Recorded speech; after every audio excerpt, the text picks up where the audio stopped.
Hey everyone, I want to talk about the foundation of our training method right now. And anyone who follows us, it probably thinks I sound like a broken record because you always hear me talk about engagement. But how do we get that engagement?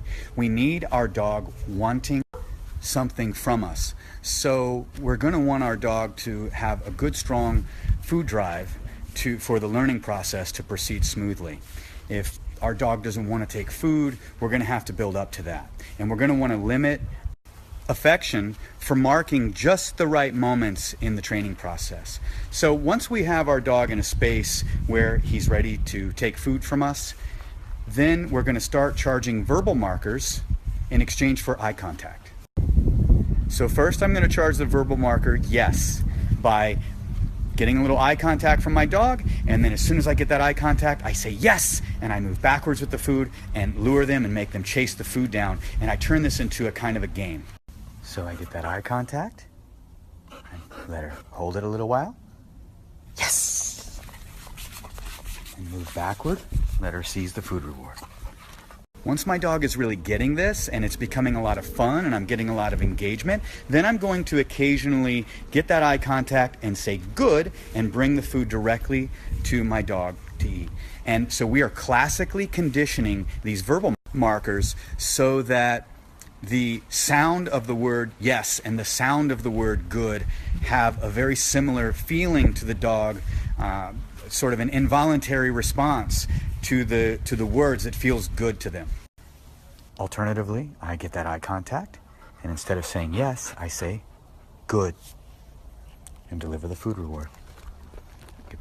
Not only does this allow us to fade the food reward later in the training process, but it also teaches our dog how to make choices, and it teaches them that their choices matter. They're making the choice between yes and good.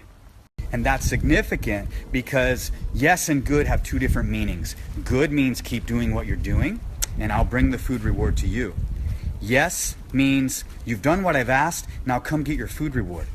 It opens their mind up to the fact that I am communicating with you and I am expecting you to make a choice between these two options, because this is going to give me the opportunity to introduce the verbal marker nope. I do this by setting my dog up to have a misunderstanding. So once I've sufficiently charged the verbal marker yes, then I will lure my dog onto, say, place, and I'll say yes, lure them onto place, yes, yes. Lure her onto place, yes. And I lure her onto place, yes, good girl. One more time. Yes, good girl. Each time I give the verbal marker yes, I move backward enthusiastically, enticing the dog to chase down and seize the food reward out of my hand. So once I've done this repeatedly, I'm going to finally introduce the marker good. But this time when I lure the dog onto place, I say good instead of yes, and the dog is going to jump off of place and come try to chase down the food reward. I'm going to say nope, place, and the dog is going to be confused. That confusion is going to force my dog to think and try to solve this problem. And this is the beginning of teaching our dog that their choices matter and that they can actually make choices that make a difference in their life. Good. Nope. Good. Good. Good.